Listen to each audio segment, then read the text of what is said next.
punta po muna tayo sa painful source na unang babala na lalaganap sa mga huling araw bago bumalik ang ating Panginoong Hesukristo. Ang first manifestation po ng painful source as sickness ay ang HIV. In ancient origins, ang tawag po dito HSV or herpes simplex virus, na ito po ay nung unang panahon pa sa ancient civilization ay nagdi-describe po sa mga pangyayaring karumal-dumal sa mata ng Diyos or abominations of God sa Sodom and Gomorrah. Yung same-sex po na pagtatalik ay pinagbabawal mula po sa Old Testament, kaya po sinunog po ang Sodom at Gomorrah. At ito na virus na to ay nag-mutate po sa ating 18th century to 20th century na ang mga humans or ang mga tao ay parang mga animal. Mabuti nga yung animals po ay hindi nagtatalik ang parehong lalaking aso, di ba? Wala tayong makitang kabayo, kalabaw, baboy na nagtatalik ang parehong sex. That is why this sin is abomination to God or karumal-dumal sa paningin ng Diyos, dahil po nag-produce po ito ng HIV na nag-mutate from HSV. At itong sexually transmitted infections like genital herpes had been increasingly prevalent since the mid-20th century, particularly with changes in sexual behavior and increased mobility.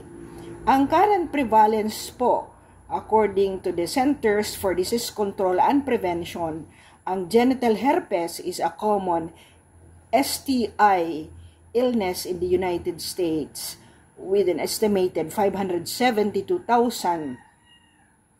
new cases among people aged 14 lang po to 49 in 2018 lang. Ang first outbreak po nito ay sa time ng 1980s sa Pilipinas, di ba?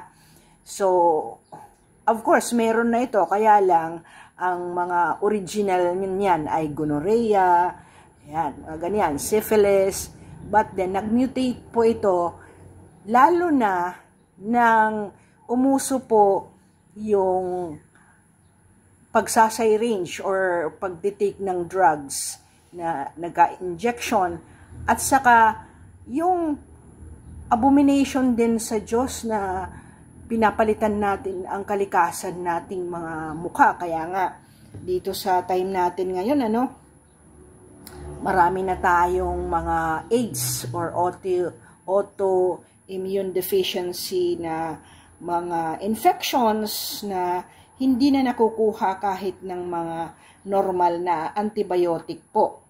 Kaya po ay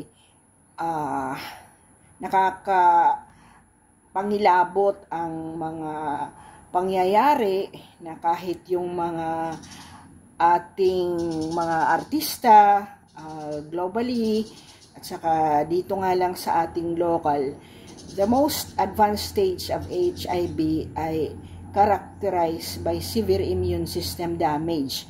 Yung ating immune system hindi na po nag-function dahil sa kausa ng HIV.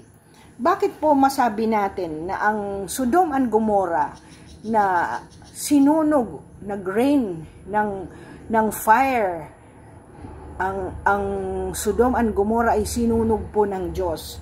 Ito po sa archaeologist findings, ang site po ay makikita sa Bab Eda Dara, located po sa Dead Sea in Jordan, na link po sa Sodom and Gomorrah, New Myria, Mount Sodom, and Southern Dead Sea region na marami po sa mga archaeologists na scholars suggest that these cities are the cities submerged underwater or buried under the sediment in this area na located ang Sodom and Gomorrah.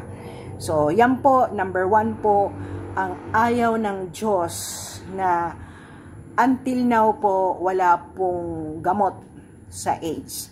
Kaya nangyari na po ang unang anghel na bumaba po na ipalaganap ang peste na to sa katawan na walang cure dahil sa sinfulness ng pagtatalik sa kapwa babae at kapwa lalaki or palit-palit ng pagtatalik ng iba't ibang partners sa sexual urges na yan. So, ito po ang unang simbolo ng anghel na nagbadya na malapit na si Jesucristo bumalik.